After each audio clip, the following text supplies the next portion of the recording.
À l'école, on nous a appris qu'il y a trois types de pouvoirs. Le pouvoir exécutif, législatif et judiciaire. Quand vous grandissez et que vous vous informez un tout petit peu, vous vous rendez compte que c'est faux, il n'y a pas que trois pouvoirs. Il y a aussi ce qu'on appelle le pouvoir militaire. Votre pays peut être beau, développé comme le paradis. Si vous n'êtes pas au niveau, si vous n'êtes pas au top, si vous n'êtes pas prêt militairement, on va vous imposer des lois que vous ne voulez pas, que ce soit par la force ou par l'intimidation. C'est comme ça que le monde fonctionne actuellement. Il y a aussi ce qu'on appelle le pouvoir éducatif. On va à l'école sans savoir qu'il y a ce qu'on appelle le pouvoir éducatif. L'éducation est un ensemble d'enseignements qui détermine notre façon de penser, notre façon d'être. Donc, si vous êtes responsable du pouvoir éducatif d'une génération, vous avez le pouvoir de rendre cette génération distractive, récréative, ignorante, intelligente, violente, créative, productive.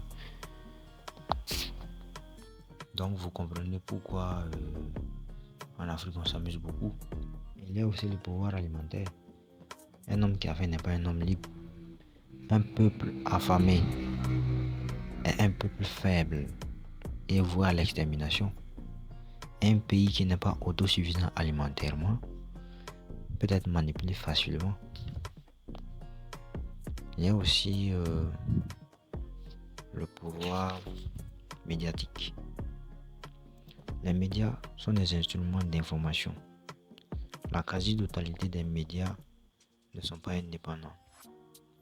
Ils défendent des intérêts. C'est aussi le rôle des médias aujourd'hui. Les médias que je considère comme indépendants sont essentiellement sur YouTube. Les médias ont le pouvoir de choisir qui sont les méchants et qui sont les gentils. Les médias ont le pouvoir de fabriquer des gentils et des méchants. C'est dans leur rôle aujourd'hui. Le pouvoir énergétique et des matières premières.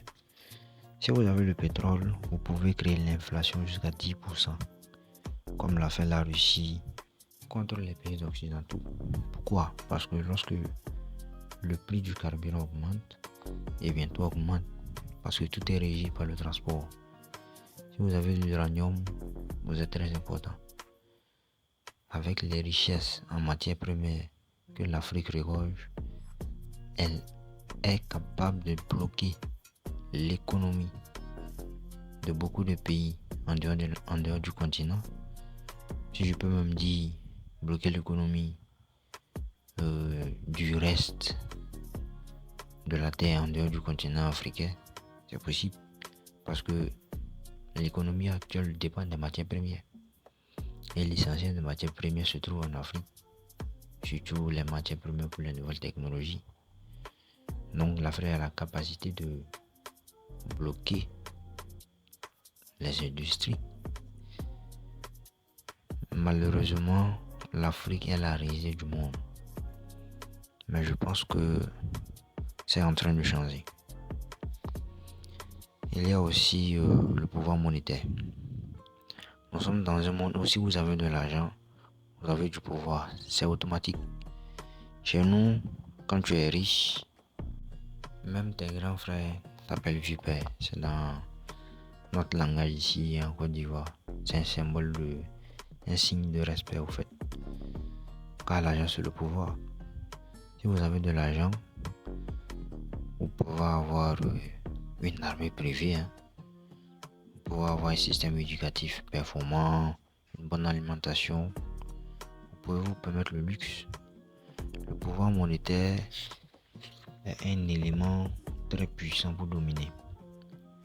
Aujourd'hui, la vie ce n'est plus time is money. Ce n'est plus time is money. Maintenant, c'est life is money. C'est la vie actuelle.